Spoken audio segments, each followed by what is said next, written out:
Hello everyone, this is Koyeli from ready blog. আশা করি তোমরা সবাই ভালো আছো, সুস্থ আছো, আর আমরাও ভালো আছি। আর এগুলো কি বলো তো, গেঁড়ি। তো আগের দিন যে বলেছিলাম ভিডিওটাতে যে বাপের বাড়ি থেকে গেঁড়িও আমি নিয়ে এসেছিলাম, তো সেই গেঁড়িগুলোই দিয়ে মানে জল দিয়ে অল্প জল দিয়ে জাবিয়ে রেখেছিলাম। তো সেইগুলোই এখন এই যে ছাড়িয়ে নিলাম, সুচ বা সেফটিপিন যে কোনো কিছুর মাধ্যমেই ছাড়ানো যায়।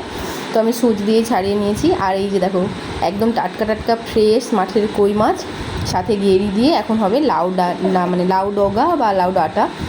তো ওটার হচ্ছে যে একটা সেদ্ধ ঝোল মতো করব। তো যেহেতু বাইরে থাকা হয় সব সময়, তো আমরা এই জিনিসগুলো পাই না। ওখানে তো মানে বলাই বাহুল্য, মানে পাওয়ার কোনো চান্সই নেই। তবে বাড়িতে আসলেও যে সবসময় পাই তেমনটাও না, এবারে পেয়েছি তার জন্য এটা করে নিচ্ছি। তো চলো, আমি এখন এই যে ঝটপট করে স্নান টানগুলো করে নিয়েছি। আগে যেহেতু ওই গেঁড়িটা মানে ছাড়ানোর পরে হাত টাতগুলো কেমন যেন আষ্টে গন্ধ হয়ে যায়, তো সেই জন্য ভাবলাম যে একেবারে স্নান করার আগে ওগুলো ছাড়িয়ে পরিষ্কার করে নিই, তারপরে স্নান করব।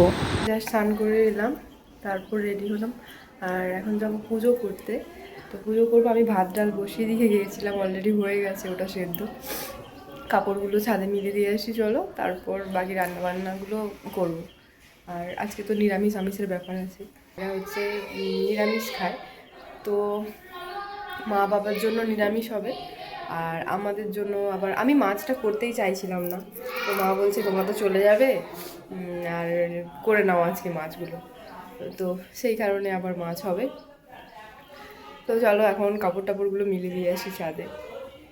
তো স্নান করার পর আমি এখানে এই যে কয়েকটা জামা কাপড় ধুয়েছিলাম, তো সেগুলোকে বালতিতে করে এখানে সিঁড়ির ওপরটায় রেখে দিয়েছিলাম। তো এখন যাচ্ছি ছাদে কাপড় মেলতে। আমাদের দেখো এই সিঁড়ির এখন রেলিংয়ের কাজটা হয়নি, তো যেহেতু বাড়িতে অনেকগুলো ছোট বাচ্চা, তো সেই কারণে বাবা এই যে বাঁশের বাতা মতো করে এগুলোকে একটু বেঁধে রেখেছে। তো কিছুদিনের মধ্যে ওই কাজগুলো করে নেওয়ার ইচ্ছা আছে, তো দেখা যাক কতদূর কী হয়। তো দেখো আমি এখন ছাদে চলে এসেছি, আর এই যে এখন জামা কাপড়গুলো মিলে নিচ্ছি। তো এগুলো মিলে নেওয়ার পরেই আমি যাব রান্না করতে। আবার বাড়িতে আজকে মিস্ত্রিও আসার কথা আছে, ঝটপট করে রান্না করে নিতে হবে। তো দেখো এখানে যে আমি যেহেতু বললাম ওই যে মা বাবার নিরামিষ, তো সেই জন্য মুগের ডাল করেছি আর পনির আলু পোস্ত করব। তো মা এখানে মশলা বেটে দিয়েছে, আর আমাদের লাস্টে হবে এই যে লাউ ডাঁটা, কাঁচকলা, পেঁপে, আলু দিয়ে অল্প গেঁড়ি আর কই মাছ দিয়ে ঝোল। তো আমার এখানে এই যে মুগ ডালটা আমি সাঁতলে নিয়েছি, আর এখন বানাচ্ছি আমি পনিরের তরকারি, মানে ওই পনির আলু পোস্ত বানাবো। তো তার আগে আমি সেই জন্য পনিরগুলোকে হালকা ভেজে নিচ্ছি। তো অনেকে পনির না ভেজেও রান্না করে, ডিরেক্ট কাঁচাই দিয়ে দেয়। তবে আমার মনে হয় যেহেতু কেনা পনির, তো ওটাকে একটু ভেজে তারপরেই রান্নাতে ইউজ করাটা ভালো। যেহেতু বাচ্চা আছে বাড়িতে, ছোট বাচ্চাদেরকে দেওয়া হবে, কারণ সবাই তো আর লেবু দিয়ে ছানা কাটায় না, ওরা হচ্ছে অনেক সময় ভিনিগার দিয়েও কাটায়। ভিনিগারের যে একটা মানে স্ট্রং ফ্লেভার থাকে না, ওটা আমার একদম পছন্দ না। তো সেই কারণে আমি ভেজেই নিই। আর এখানে এই সাইডে করছি সজনে শাক সেদ্ধ, ওটাকে লঙ্কা তেল দিয়ে মাখানো হবে। তো দেখো আমি এখন কই মাছগুলো বেছে নিচ্ছি। এই কই মাছগুলো না বাড়িতে ওই যে জাল হয় না, ফুট জাল যেগুলোকে বলে, তো সেইগুলো দিয়ে ধরা হয়েছে। আর তারই মধ্যে আমি রান্না করতে করতে রাকেশ আমাকে এনে দিল এই যে খেসারি কলাই। তো আঙ্কুর হওয়া যে খেসারি কলাই যেগুলো হয়, সেগুলো আমার ভীষণ ভালো লাগে, তো ও নিয়ে এসছে সেগুলোই। আর এদিকে নিয়ে এসছে আমাদের এখানের দই। তো এইগুলোই আপাতত নিয়ে এসছে। আর আমি না দেখো এখানে আজ কয়েকদিন আগেই ওই বানিয়েছিলাম চালতার আচার, তো ওটাই দেখাচ্ছিলাম তোমাদেরকে। তো এখানে লাউ ডাঁটার ঝোলটা আমার অলমোস্ট অনেকটা হয়ে গেছে। তো এখন মানে ফুটে যাওয়ার পর আমি এখানে এই যে কই মাছগুলো দিয়ে দিচ্ছি। জানো তো আমার যখন প্রথম বিয়ে হয়, তখন আমি এই বাড়িতে মানে অতটা তো রান্নাবান্না জানতামও না। আমি কী করতাম, মানে ঝোলের মধ্যে জল দিয়ে দেওয়ার পরই মাছ দিয়ে দিতাম। আমার শাশুড়িমা বলতো যে না, এইভাবে করবে না। তো বলতো যে মাছটা যতক্ষণ মানে ঝোলটা যতক্ষণ না ফুটবে তারপরে মানে মাছ দেবে আর কি, না হলে নাকি মাছের তরকারির স্বাদ চলে যায়। তোকেও খাইয়ে দিতে হয়? তুই নিজে খাও যে?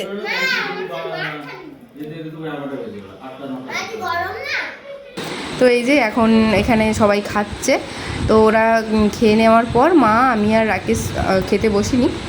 ওদের খাওয়া হয়ে যাওয়ার পরে আমি খাবো। আর বাবিকে দেখো, ও তো উঠে গেছে একদম টেবিলের ওপরেই।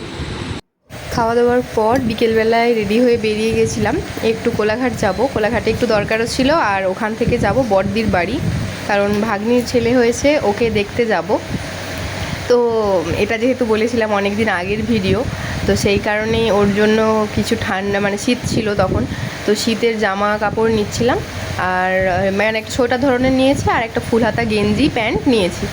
তো আমি না মানে একদম এখনই এক্স্যাক্ট পরতে পারবে এরকম ড্রেসই নিয়েছি, কারণ বড় সবাই বড় বড়ই নিয়ে যায়, তো সব যদি ড্রেস বড়ই হয়ে যায় তাহলে সেই বাচ্চাটা এখন কি পরবে, মানে এখন যে দিচ্ছি সেটা 2 বছর পরে পরবে, এরকমের থেকে তো এটা ভালো না যে যখন দিচ্ছি তখনই পরুক। কারণ আমি আমার মেয়ের সময় দেখেছি তো সবাই বড় বড় জামা দিয়েছে, ভেবেছে পরে পরবে সবাই তো দেবে, এই ভেবে ওর প্রচুর জামা তোলা হয়ে রয়ে গেছে, সেগুলো আর পরে পরানো হয়নি। তো তারপর আমরা ওই জামা কাপড় কিনে বেরিয়ে গেলাম, রাকেশ ফল নিল। আর এদিকে এই যে মিষ্টি দোকানে এসেছি, তো মিষ্টি নিলে দিদিদের বাড়ির সামনে দোকান থেকে মিষ্টি নিয়েছিলাম। তো তারপর দেখো আমরা বাড়ি বলতে দিদিদের বাড়িতে চলে এসেছিলাম। তো এই যে আমাদের নাতি, একমাত্র নাতি, আমরা দিদা দাদু হয়ে গেছি আর কি। এই একে দেখে আমার বাবির কথাটা মনে হচ্ছে, এইটুকুটা ছিল একবারে। এটা তো তবুও অনেক বড় হয়ে গেছে, এটা মানে কোথায় 3800 কোথায় 2100। মাঝে মাঝে চোখ খুলতেছে একটু একটু। তারপর আমরা ওদের সাথে দেখা করার পরে বেরিয়ে গেছিলাম, ওই ঘন্টা 2 মতো ছিলাম, কারণ যেহেতু আমরা 2 দিন বাদেই বেরিয়ে যাচ্ছি দুবাই যাওয়ার জন্য, তো সেই কারণে আর বেশিক্ষণ ওখানে ওয়েট করিনি। তো সেই জন্য মানে ওদের বাড়িতে দেখা করেই চলে এসেছিলাম, বাবিকেও নিয়ে আসিনি। আর দেখো এই যে এখানে এসে কিছু সবজি নিচ্ছিলাম। তো কোলাঘাটের রাস্তাগুলোতে রাস্তার ধারে সবজি বসে, আমার সত্যি চোখগুলো এত শান্তি লাগে না এই সবুজগুলোকে দেখে, ভীষণ ভালো লাগে আর কি রাস্তার ধারের সবজিগুলো। এখানে এই যে কলাই শাক নেবো বলে আমি দাম করছিলাম।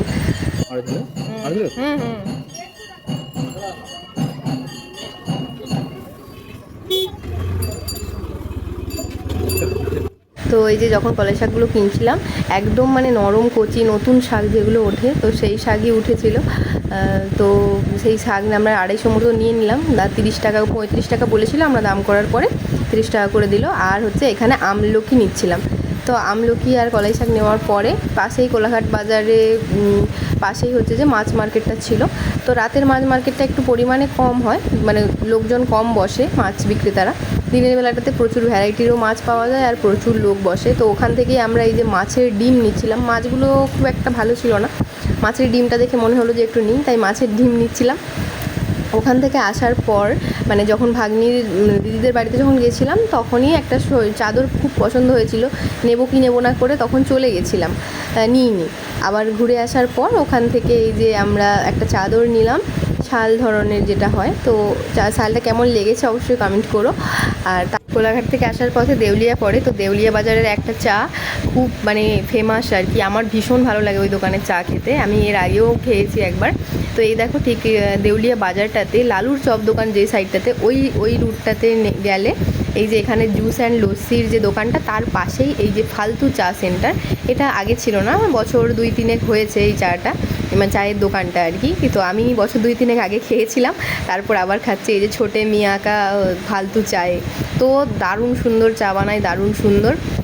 তো এখানে চা খাওয়ার পর এই যে বাবি আর বাড়িতে যে ওর দাদা আছে, তো ও তাদের জন্য হচ্ছে এই যে কিন্ডার জয় নিলাম। তো তারপরে চলো এখন এবারে বাড়ি যাওয়ার পালা। তো চলো আজকের ব্লগটা তাহলে এখানেই শেষ করছি। ব্লগে যদি কিছু ভালো লেগে থাকে লাইক কমেন্ট শেয়ার করো, নতুন হলে চ্যানেলটাকে সাবস্ক্রাইব করে দিও। দেখা হচ্ছে নেক্সট ভিডিওতে, ততক্ষণ সবাই ভালো থেকো, সুস্থ থেকো, টাটা।